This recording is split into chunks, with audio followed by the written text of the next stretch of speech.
Zekthar sat in the small interview room on Epsilon Prime Station. His forearms trembled slightly as he reached for the water cup. The blue scales on his neck showed the pale marks that came from deep stress. The reporter across from him was an Nelthrin, one of the peaceful species that ran the galactic news networks. "Tell me about the humans," the reporter said softly. "Tell me what really happened at Kepler 440b." Zekthar closed his large yellow eyes for a moment. Even now, 3 years later, he could still hear the sounds, the explosions, the screams, the terrible quiet that came after. "Wait. You have to understand." Zekthar began, his voice rough. "We were the best. The Korthani Empire had won every war for 300 years. We had conquered 47 worlds. Our ships were faster, our weapons stronger, our soldiers braver than anyone else in this part of the galaxy." The reporter nodded and made notes on his datapad. "When we first got reports about humans expanding into our territory, nobody was worried. Our intelligence officers laughed. They showed us pictures of these small pink creatures with only 2 arms and no natural weapons. No claws, no armor. Plating, no poison glands. They looked so weak." Zekthar Paused and took another drink of water. His hands shook more now. The humans had claimed a planet called Kepler 440b. It was in a system we wanted for our mining operations. Standard procedure was simple. Send a fleet, demand surrender, take the planet. We had done it many times before. The reporter leaned forward. But the humans were different. "We didn't know that yet," Zekthar said. Commander Velanash was in charge of our fleet. He was a war hero, winner of the Battle of Krexter, destroyer of the vegan resistance. He looked at the human settlement and saw 50,000 civilians with basic technology. No orbital defenses, no military stations, just farms and small cities. Zekthar's voice got quieter. Velanash called it a vacation mission. Said we would be home in time for the festival season. He brought 200 ships and 50,000 Marines. For 50,000 humans, we thought it was too much force. The reporter made more notes. "What was your first contact with the humans like?" "Standard protocol. We sent them a message giving them 72 hours to surrender or evacuate. Most species just leave when they see our fleet. Some try to negotiate. Few fight back with whatever weapons they have, but they give up quickly when they see how outmatched they are." Zekthar stood up and walked to the small window. Outside, he could see ships from dozens of different species docked at the station. Peaceful traders, explorers, diplomats. None of them were human ships. The humans sent back a message. It was from their leader, a female named Lisa Martinez. She thanked us for the warning. She said they appreciated the time to prepare. Then she said something that confused us all. "What did she say?" "She said they were sorry for what was about to happen. To us. She said they hoped our families would understand that we gave them no choice." Commander Velanash thought it was a translation error. How could these weak creatures be sorry for us? Zekthar returned to his chair. His expression was haunted. During those 72 hours, our scouts watched what the humans did. They didn't run. They didn't try to hide. Instead, they started digging. They dug trenches, tunnels, underground chambers. They took apart their own buildings and moved to pieces, emptied their schools and hospitals and filled them with things our scouts couldn't identify. The reporter looked puzzled. Digging? That's their defense strategy? Thought they were being stupid, digging holes to hide in. Our weapons could blast through rock, so we figured they were just making their own graves. Velanash ordered the fleet to move into attack position. He wanted to end this quickly and get the embarrassment over with. Zekthar's voice became very quiet. The humans kept working right up until the deadline. Our sensors showed them moving equipment, setting up positions, organizing their people. But it didn't look like any military formation we recognized. They had children helping carry supplies, old people directing construction, scientists working alongside farmers. Did this concern your commanders? Some of the younger officers asked questions. They wondered why the humans seemed so calm, why they weren't panicking or trying to escape. Lieutenant Kexmal suggested that maybe humans had different psychology than other species we had fought. Maybe they didn't understand how hopeless their situation was. Zekthar laughed, but there was no humor in it. Commander Velanash said that fear was the same in every species. He said once the shooting started, the humans would break just like everyone else. He ordered the first wave of landing craft to launch. The reporter waited patiently as Zekthar collected his thoughts. I was in the first wave. 500 of our best troops and 20 landing craft. Our plan was simple. Land near the main city, set up a perimeter, demand surrender. If they refused, we would start destroying buildings until they gave up. Standard procedure that had worked on dozens of worlds. Zekthar's scales turned darker as he remembered. We approached the landing zone. Everything looked normal. The humans had built what looked like defensive positions, but they were simple earthworks and metal barriers. Nothing that could stop our weapons. Our pilots were joking about how easy this would be. Then we landed. The reporter waited. The first thing that went wrong was the landing zone itself. The humans had dug it up and refilled it, but not with dirt. They had mixed in chemicals that turned into poison gas when our engines heated the ground. Half of our landing craft were filled with toxic smoke before we could even get out. Zekthar's 4 hands clenched into fists, but that was just the beginning. As our troops ran from the landing craft, the ground exploded. Not from bombs or missiles. The humans had turned their farming equipment into mines. Machines that were meant to plant seeds were now set to explode when we stepped on them. Our soldiers were trained for this kind of trap. They spread out, moved carefully, used their sensors to find more mines. But the humans had done something we had never seen before. They had made the mines smart. The explosives were connected to computers that waited until we were in groups before they went off. The reporter's writing became faster. How many casualties? 50? Soldiers dead in the first 10 minutes, but we were still confident. 50,000 troops could absorb those losses. We called for medical support and continued the advance. Zekthar stood up again and began pacing. That's when we saw the humans for the first time. They weren't hiding in bunkers or behind walls. Like normal defenders, they were everywhere. In trees, underground, inside buildings that looked empty. No, they were doing things that made no sense. What kind of things? They were using their children's toys as weapons. Little robots that were meant to play games had been turned into mobile bombs. They would roll up to our soldiers looking harmless, then explode. Our troops didn't know whether to shoot at everything that moved or ignore what looked like innocent objects. Zekthar's voice became strained. But the worst part was how they fought. Every other species we had conquered fought to win battles. The humans fought to make us suffer. They didn't just want to stop us. They wanted to make us afraid. The reporter looked up from his notes. Afraid of what? Afraid of everything. Afraid to touch anything. Afraid to enter any building. Afraid to trust our own equipment. In 6 hours, they had turned their entire settlement into a place where every step could be our last. Every decision could be wrong, and every moment could bring some new horror we had never imagined. Zekthar sat down heavily. By the end of the first day, all 500 of us were dead. All except me. And I only survived because a human medic found me buried under rubble and decided to keep me alive. The reporter stared at him. A human medic saved you. That, Zekthar said, was when I realized we weren't fighting soldiers. We were fighting something much worse. We were fighting an entire species that had made war into an art form.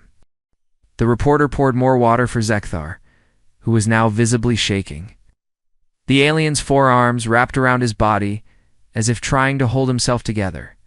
The human medic who saved you, the reporter said gently, "Tell me about that." Zekthar nodded slowly. Her name was Dr. Karen White. She was small, even for a human, maybe half my size. She found me trapped under concrete and metal beams. My legs were crushed. My breathing unit was damaged. I should have died there. He paused, looking out the window again. I expected her to kill me. That's what we would have done. That's what any sensible species would do to an enemy soldier. Instead, she gave me medicine for the pain and started digging me out. While she worked, she talked to me. Her voice was calm, like she was having a normal conversation. She told me her name, asked about my injuries, explained what she was doing. To help me, I couldn't understand why she was being kind to someone who had come to destroy her home. The reporter made notes. What did you learn from her? Everything, Zekthar said. Dr. White told me that the humans had been preparing for our attack for months. They knew we were coming long before we sent our surrender demand. They had studied our previous battles, learned our tactics, analyzed our weaknesses. Zekthar's voice grew stronger as he continued. She said the humans had turned their entire settlement into what they called a learning laboratory. Every trap, every weapon, every defensive position was designed to teach them something new about how we fought. They weren't just trying to survive our attack. They were trying to understand us. But why? Because humans don't just fight one battle at a time. They fight every battle they might ever face. Dr. White explained that humans assume every enemy will learn from their mistakes and get stronger. So humans have to learn faster and get stronger too. Zekthar stood up and began pacing again. While she worked on my injuries, I could hear the sounds of battle continuing above us. Explosions, weapons, fire, our soldiers shouting orders. But there were other sounds too, sounds I didn't recognize. What kind of sounds? Machinery? Lots of machinery. Dr. White told me the humans were building new weapons during the battle, not just using what they had prepared, but actually creating new things as they fought. She said they had engineers working in underground workshops, turning wreckage from our landing craft into tools and weapons. The reporter looked surprised. They were making weapons from your own equipment? Better than that? They were improving it? Dr. White showed me a device that looked like one of our communication units, but the humans had changed it. They had figured out how to use it to jam our sensors and confuse our targeting systems. In just a few hours, they had taken our technology and made it work better than we could. Zekthar sat down heavily. That's when I realized something terrible. We had been fighting for 300 years, but we had been fighting the same way every time. We used the same tactics, the same weapons, the same strategies. We won because we were stronger and had better technology. But we never learned anything. New? The humans were different? Completely different. Every human seemed to know something about engineering, about chemistry, about biology, about physics. Dr. White was a medical doctor. She understood how our weapons worked, knew about our body chemistry, our psychological responses, our military protocols. She had learned all of this in just the few months since they detected our fleet. Zekthar's voice became quieter. While she bandaged my wounds, she told me about the human leader, Captain Jake Morrison. He wasn't a career soldier like our commanders. He'd been a construction worker before the war started, but in 3 months, he had learned everything. Our military schools taught in 3 years. How's that possible? Because humans share knowledge differently than we do. In our military, information flows down from commanders to soldiers. Orders go down, reports go up. But humans talk too, each other constantly. They share ideas, ask questions, suggest improvements. Every human soldier was also a teacher and a student. Zekthar stopped pacing and looked directly at the reporter. Dr. White told me that Captain Morrison had asked every human in the settlement to contribute ideas for the defense. Farmers suggested ways to use agricultural chemicals as weapons. Teachers found ways to turn educational materials into communication networks. Children came up with hiding spots that adults couldn't think of. Even the children were involved in the war, not as soldiers. The humans were very careful about that. But they used their children's creativity. Human children think differently. Than adults, they see possibilities that grown-ups miss. The humans turned this into a weapon, the reporter wrote quickly. What kind of weapon? Imagination. The humans had asked their children to play a game called What If? What if toys could fight? What if playgrounds were fortresses? What if school supplies were tools for survival? Then the adults took these ideas and made them real. Zekathar's scales darkened again. I learned this when the battle moved to the school district. Our second wave of troops had landed and was advancing through the residential areas. They came to a group of buildings that looked like educational facilities. Empty buildings, no defenders visible, no weapons detected. It was a trap. It was a nightmare. The humans had turned the entire school complex into a maze of death. But not with normal military traps. They had used things that children would understand. Doorways that led to fake rooms. Hallways that were actually slides into underground chambers. Playground equipment that had been turned into catapults and crossbows. Zekthar's voice became very quiet. Our soldiers were trained to fight enemy soldiers. They were not trained to fight an entire environment that had been designed by people who understood how children think. Every room was a puzzle, every corridor was a game, and every game was deadly. How many casualties? The entire second wave. 800 soldiers. They died in a school that had been turned into a funhouse of horror. And the worst part was that I could hear the humans talking to each other during the battle. They were analyzing our tactics, discussing our weaknesses, planning improvements for next time. The reporter looked up from his notes. Next time? That's what terrified me most. The humans weren't just fighting to win this battle. They were fighting to learn how to win the next battle, and the battle after that, and every battle they might face in the future. Every trap that worked, they made notes about. Every trap that failed, they redesigned. Zekthar sat down and put his head in his hands. Dr. White explained that humans call this adaptive learning. They assume that every enemy will study their defeats and come back stronger. So humans have to evolve faster than their enemies can adapt. But your people are experienced warriors. Experience was our weakness. We had so much success that we stopped learning. We thought our way was the only way.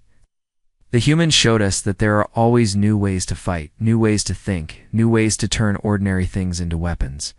Zekthar looked up at the reporter. Dr. White finished treating my injuries and then did something that still confuses me. She gave me a communication device and told me to call for medical evacuation. She said she didn't want me to die because dead enemies can't learn from their mistakes. She'll let you contact your fleet? Yes, and while I was calling for help, she was studying my communication equipment. By the time the rescue ship arrived, she had figured out how to hack into our command frequencies. The humans were listening to our battle plans before we could execute them. The reporter stared at Zekthar. How did your commanders respond? Didn't understand what was happening. Commander Velanash kept sending more troops, using the same tactics, following the same procedures. He thought the humans were just lucky, or that our soldiers were being careless. He couldn't accept that. We were being outthought by what he called primitive savages. Zekthar's voice became bitter. That's when Captain Morrison sent us a message. It wasn't a threat or a demand for surrender. It was a lesson plan. He explained exactly how the humans were defeating us, step by step, like he was teaching a class. He offered to show us better ways to fight if we were interested in learning.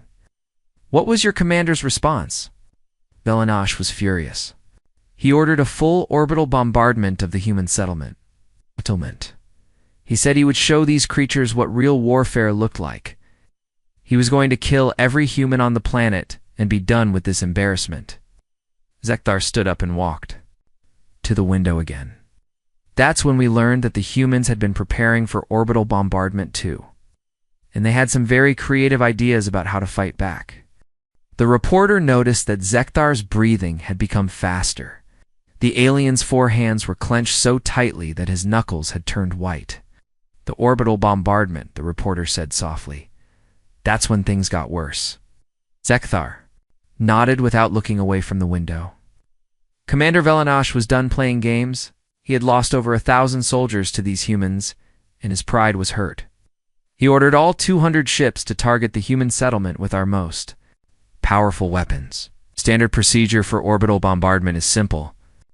You position your ships in high orbit, lock onto major population centers, and fire until nothing moves.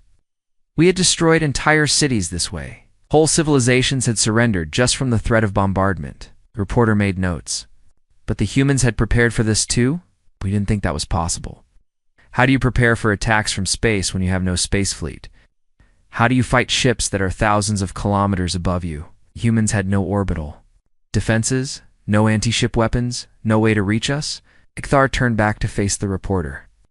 That's what we thought. Commander Velanash gave the order to begin bombardment. Every ship in the fleet opened fire at the same time. Enough energy to crack a moon, all focused on one small human settlement. What happened? Nothing. The weapons fired correctly. The energy beams hit their targets. But the explosions were wrong. Instead of destroying buildings and killing humans, our weapons seemed to just disappear into the ground. Zekthar sat down heavily. At first we thought there was a technical problem. Our weapons officers ran diagnostics, checked their systems, recalibrated their targeting. Everything was working perfectly, but our attacks were having no effect. The humans had shields, now something much more clever. They had spent those 3 months studying our previous battles. They learned exactly how our orbital weapons worked, what kind of energy they used, how much heat they generated. Then they built something we had never seen before. The reporter leaned forward. What kind of something?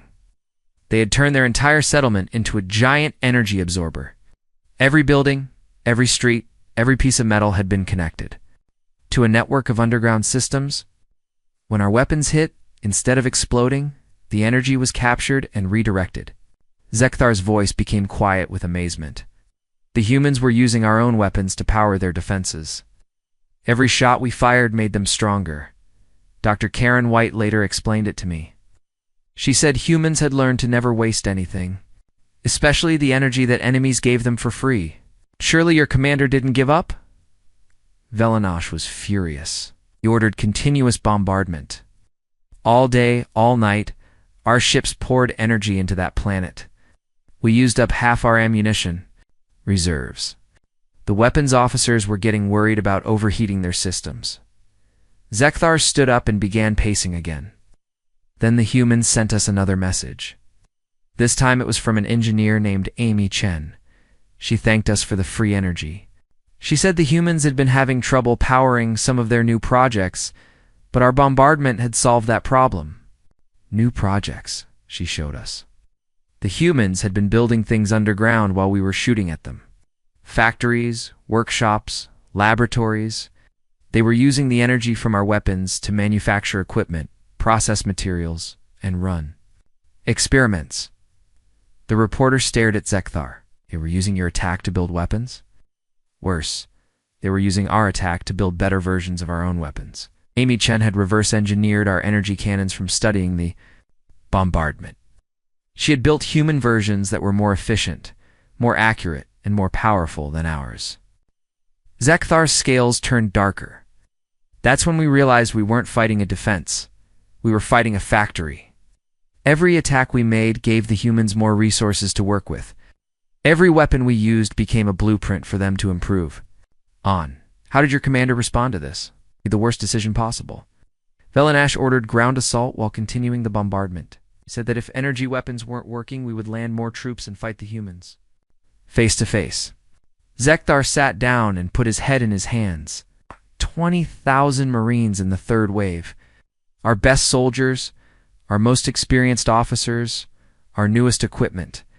They landed in the middle of a human settlement that had been absorbing weapon energy for 3 days straight. What did they find? Hell. The humans had used our bombardment energy to change everything. Buildings that had been simple homes were now armored fortresses. Streets that had been normal roads were now filled with defensive systems. Even the air was different. The reporter looked confused. The air? The humans had used some of our energy to power atmospheric processors. They had changed the gas mixture in their settlement to something that was poisonous to us, but harmless to them. Our soldiers needed breathing equipment just to survive outside their vehicles. Zekthar is. The voice became strained. But that was just the beginning. The humans had also used our energy to power manufacturing systems. They had built thousands of small robots, each one designed to fight Korthani soldiers. Combat robots? Not like any robots we had ever seen. These were smart, fast, and creative. They used tools and weapons in ways we couldn't predict. Some of them looked like human children's toys but could cut through our armor. Others looked like maintenance equipment but could hack into our communication systems. Zekthar stood up and walked to the window again. The worst part was that the robots were learning. Every time our soldiers destroyed one, the others would analyze what happened and adapt. They shared information instantly, so a lesson learned by one robot was immediately known by all of them. Your soldiers were fighting an enemy that evolved. During the battle? Exactly. And the humans were controlling everything from underground bunkers that our sensors couldn't detect. They had built a command network that used our own bombardment energy as a power source. The more we attacked, the better their communications became, the reporter wrote quickly. How long did the ground battle last? 6 hours? 20,000 of our best soldiers dead in 6 hours? And this time, we didn't even recover a single survivor. The humans had learned from my rescue that wounded enemies could provide intelligence. Zekthar's voice became very quiet. What? They didn't just kill our soldiers, captured our equipment, our vehicles, our weapons. Everything we brought to the battle became part of their arsenal. Amy Chen sent us another message showing human soldiers using improved versions of our own gear. Improved how? Faster, stronger, more reliable. The humans had fixed design flaws that our own engineers had never noticed. They'd made our weapons better than we could make them ourselves. It was like watching our children surpass us in everything we thought we were good at. The reporter looked up from his notes. What was Commander Velinash's reaction? He was broken. 3 days of fighting, and we had lost over 20,000 soldiers while killing maybe 300 humans. Our weapons had been turned against us. Our tactics had been studied and countered. Our technology had been improved by the enemy. Zekthar sat down again. That's when the humans made their most terrifying move. Dr. Ben Clark, a scientist, contacted our fleet directly. He didn't threaten us or demand surrender. Instead, he offered to teach us. Teach you what? How to fight better? He said the humans had learned so much about Korthani military systems that they could help us improve our effectiveness. He offered to share their research, their improvements, their innovations. All we had to do was stop attacking and start learning. The reporter stared. What did your commander say?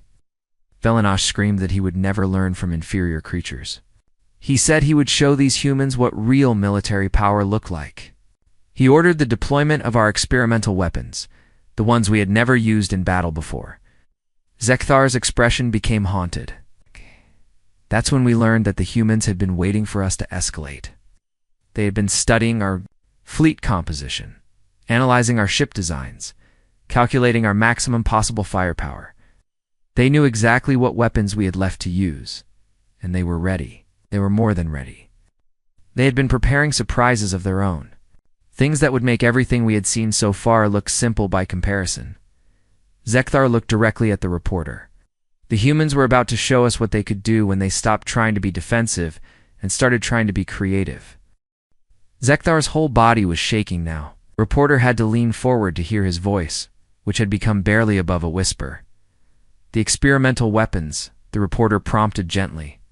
Commander Velinash ordered the use of our molecular disruptors. These were weapons that could break apart matter at the atomic level. They had never been used in actual combat because they were too powerful, too dangerous. It could destroy entire continents if used incorrectly. Zekthar closed his eyes. Velinash didn't care anymore. He wanted to wipe the human settlement off the planet completely. He said that if we couldn't conquer them, we would make sure no one else could learn from them. The weapons were fired. Yes, 3 ships used their molecular disruptors on the human settlement. The energy release was enormous. Space itself seemed to bend around the impact zone. We should have vaporized everything within 50 kilometers. The reporter waited patiently as Zekthar struggled to continue, but nothing happened. The weapons fired, the energy hit the planet, and then it just disappeared. No explosion, no destruction, no effects at all. Our sensors showed that the disruptor beams had simply vanished into the ground. The humans had absorbed that too? Something much worse? Dr. Ben Clark contacted us immediately after the attack. He thanked us for the demonstration of molecular disruption technology. He said the humans had been trying to understand how to manipulate matter at the atomic level, but they hadn't had enough energy to run proper experiments. Zekthar opened his eyes and looked directly at the reporter. He said our weapons had given them exactly what they needed to complete their research. Then he showed us what they had built with it. What had they built? They had turned the entire planet into a weapon. Not just the settlement, the entire planet. They had used our molecular disruptors to create a network of disruption fields that covered the whole world. They could control matter anywhere on the surface. The reporter's writing stopped. Control matter how? They could make our ships stop working. While we watched, they demonstrated by targeting one of our scout vessels. From the planet's surface, they reached out and simply turned off the molecular bonds holding the ship together. It fell apart like a puzzle with all the pieces coming. Zekthar stood up and began pacing frantically. But they didn't kill the crew. They used the same technology to create a safe landing zone for the escape pods. Dr. Clark explained that they wanted us to see what they could do. It's not just kill us randomly. This was a demonstration, a lesson the humans were still trying to teach us. Clark said that humans preferred not to kill unless they had no other choice. He said they would rather show us how outmatched we were and give us a chance to leave peacefully. The reporter made notes quickly. How did your fleet respond? Panic. Complete panic. Our captains realized that if the humans could take apart one ship, they could take apart all of them. Some officers wanted to retreat immediately. Others wanted to attack with everything we had before the humans could target more vessels. Zekthar's voice became bitter. Commander Velanash chose the worst possible option. He decided to ram the planet with our largest ship, the Destroyer of Worlds. He said that if we were going to die, we would take the humans with us. A suicide attack? Yes, the Destroyer of Worlds was a battle cruiser with enough mass to crack a planet's crust. If it hit at full speed.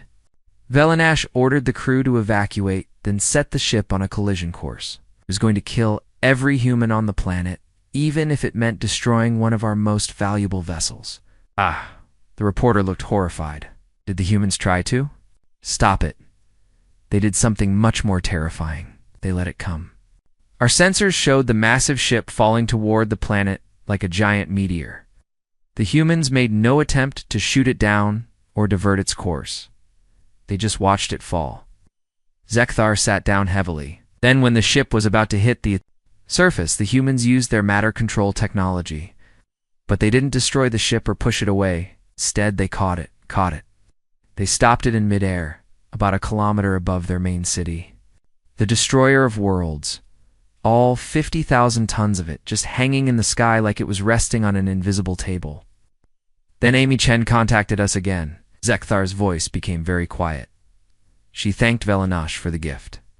She said that humans had been looking for more raw materials to build their projects. An entire battle cruiser would give them everything they needed. They were going to salvage it. While we watched, they began taking the ship apart. Not with tools or machines, but with the same matter control technology. They dismantled our most powerful warship piece by piece, sorting the materials and transporting them to underground facilities. The reporter stared at Zekthar. How long did this take? Hours? In 2 hours, they had completely disassembled the Destroyer of Worlds and organized all the components for reuse. But that wasn't the worst part. What was worse? They improved.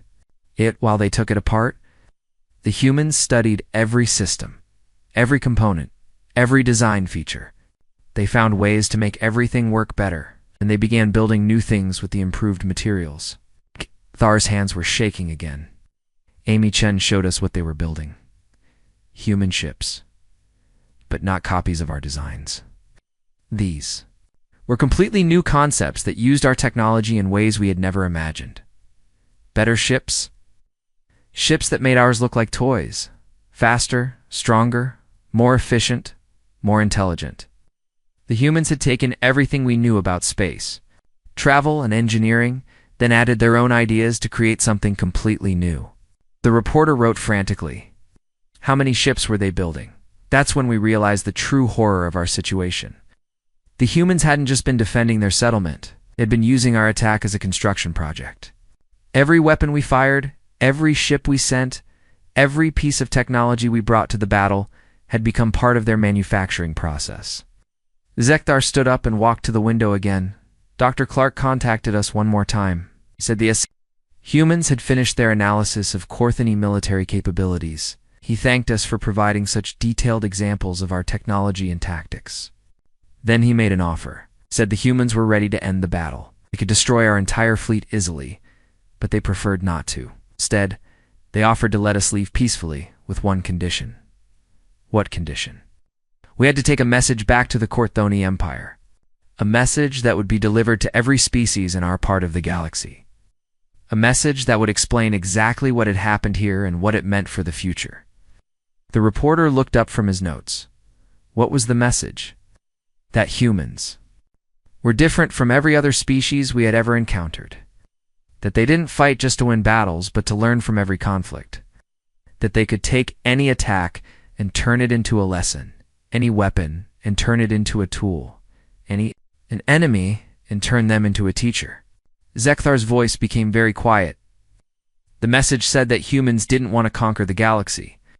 They didn't want to destroy other species or take their territory. They just wanted to be left alone to explore and learn and grow.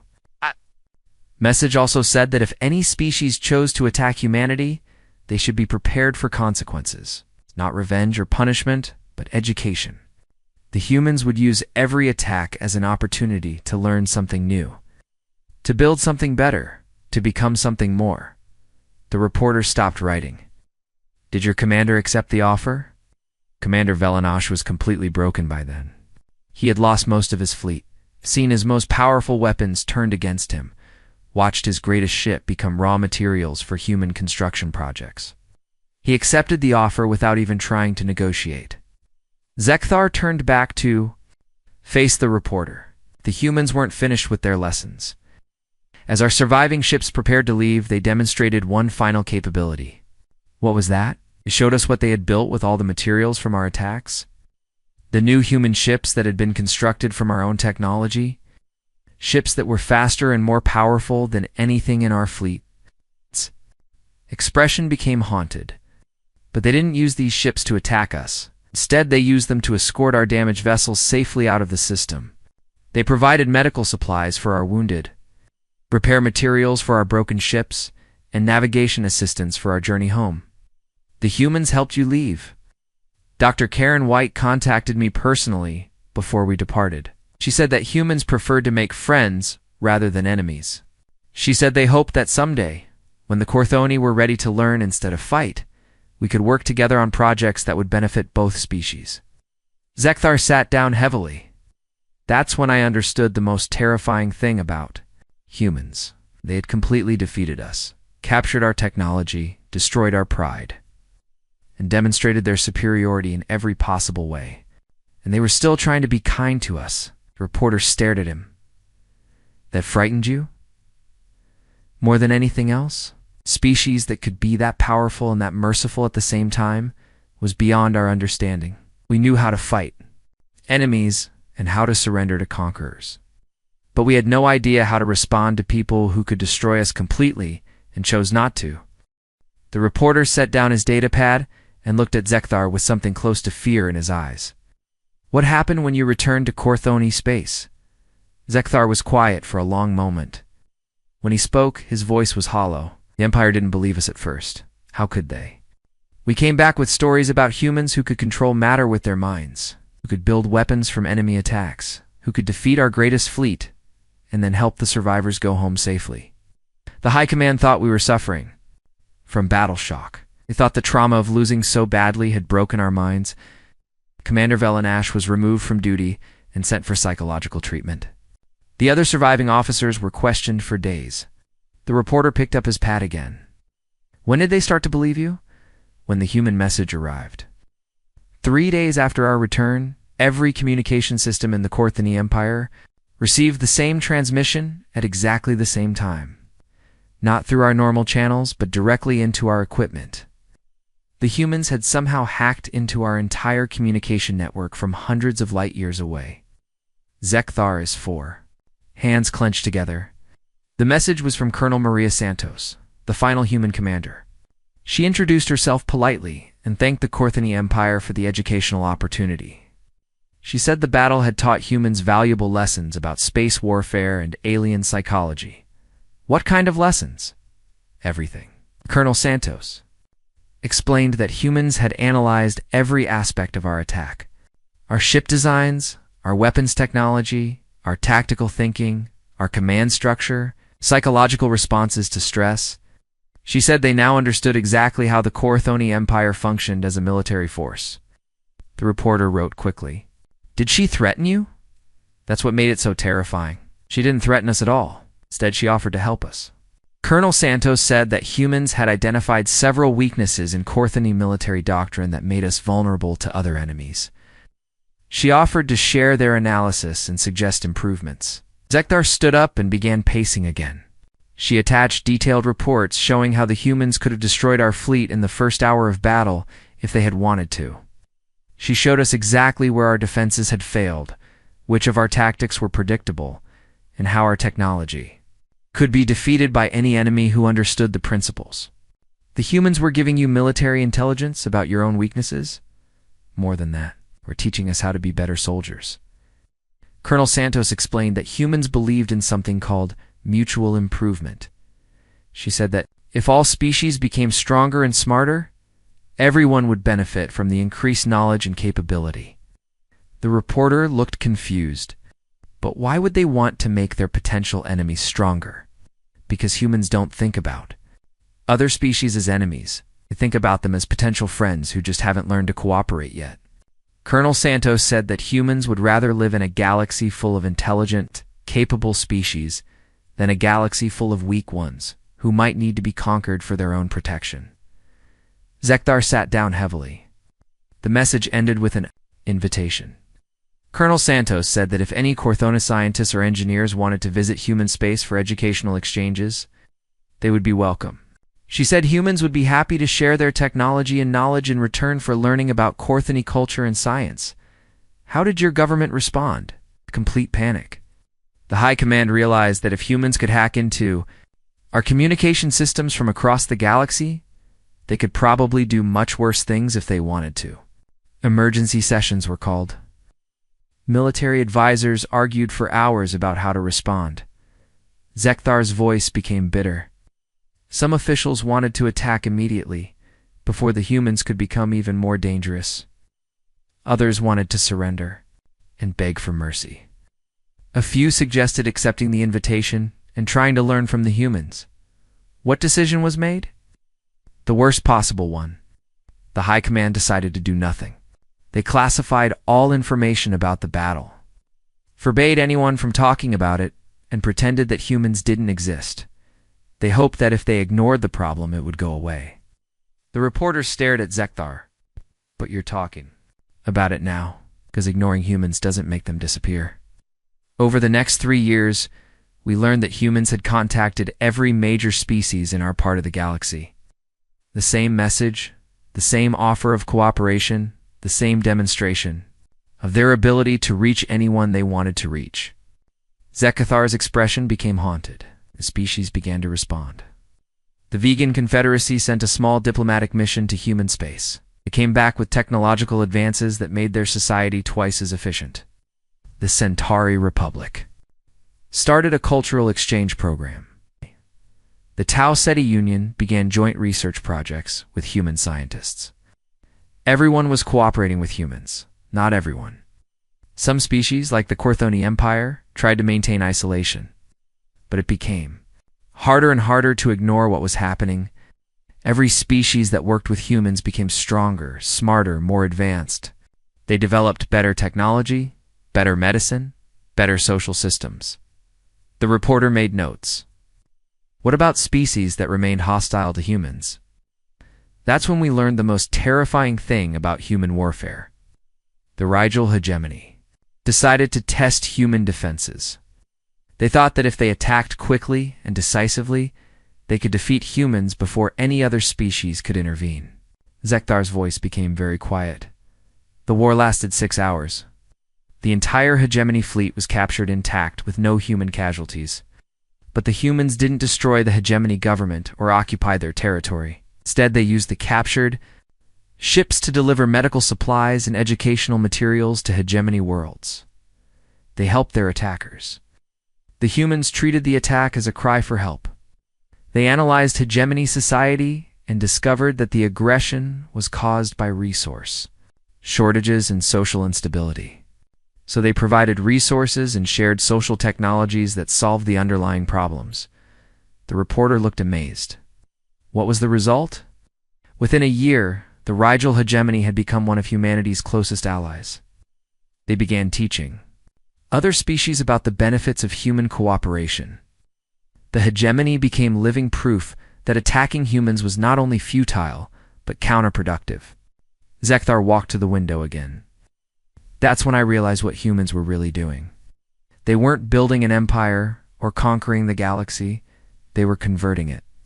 Every interaction with humans made other species more like them. More cooperative, more innovative, more willing to share knowledge and resources. Is that a bad thing? That depends on your perspective. If you believe that strength comes from competition and dominance, then humans are the ultimate threat. Make traditional warfare obsolete by being too good at it and too generous in victory. Zekthar turned back to the reporter. But if you believe that strength comes from cooperation and learning, then humans are the greatest opportunity the galaxy has ever seen.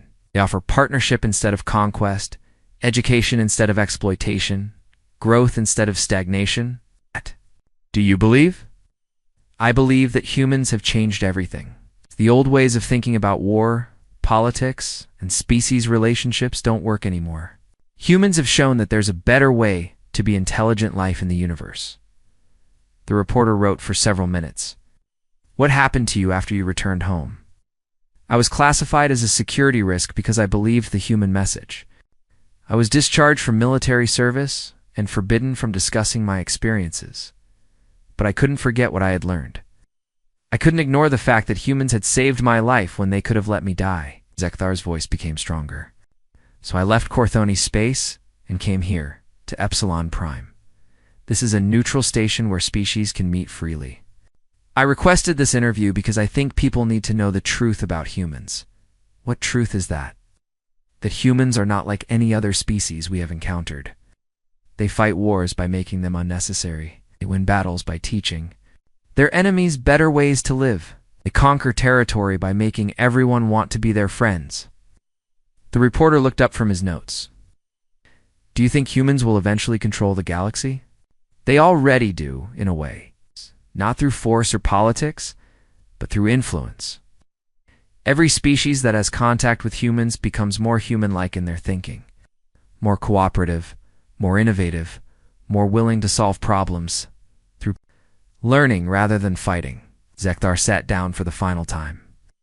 But humans don't seem to want control in the traditional sense. They want partnership. They want to build a galaxy where all species work together to explore, learn, and grow. Right? They want to turn the universe into a classroom instead of a battlefield.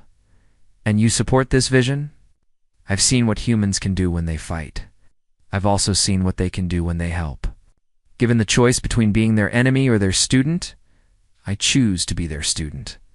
The reporter closed his datapad. Any final thoughts for our viewers? Zekthar looked directly into the recording device. To any species considering conflict with humanity, don't. Not because you might lose, but because you might win. And if you win against humans, you lose the chance to learn from them.